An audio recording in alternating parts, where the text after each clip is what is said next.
ఈరోజు నేను క్యూబ్తో ఒక ప్యాటర్న్ చేసి చూపిస్తాను. ఇంకా దాన్ని ఎలా చేయాలో కూడా చెప్తాను. దాన్ని చేయడానికి ఫస్ట్ మీ క్యూబ్ మొత్తం సాల్వ్ చేసి ఉండాలి. సాల్వ్ చేసుకున్న తర్వాత మీరు ఒక 2 కలర్స్ని సెలెక్ట్ చేసుకోవాలి. నేనైతే వైట్, ఎల్లో సెలెక్ట్ చేసుకుంటున్నాను. మీరు అపోజిట్స్ కలర్స్ సెలెక్ట్ చేసుకోవాలి.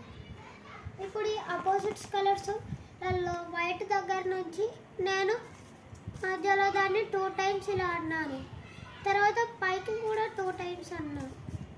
ఎలా అంటే ఈ 2 కలర్స్ సాల్వ్ అయిపోతాయి. తర్వాత దీన్ని కూడా ఇట్లా అనాలి. అప్పుడు ఈ ప్యాటర్న్ కంప్లీట్ అవుతుంది. ఇప్పుడు మళ్ళీ దీన్ని ఎలా సాల్వ్ చేయాలో చెప్తాను. అప్పటి వరకు మీరు దీన్ని చూడండి.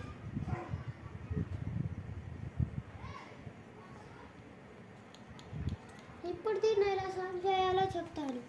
అగైన్ దీన్ని రివర్స్ చేయాలి. దీన్ని పైకైనా కిందికైనా అనొచ్చు, కానీ 2 టైమ్స్ అనాలి. ఇవన్నీ ఇలా అయిపోతాయి. తర్వాత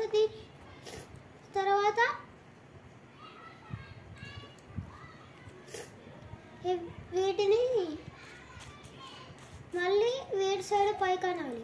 అప్పుడు ఇవి కూడా అయిపోతాయి. ఇప్పుడు ఈ క్యూబ్ కూడా సాల్వ్ అయిపోయింది.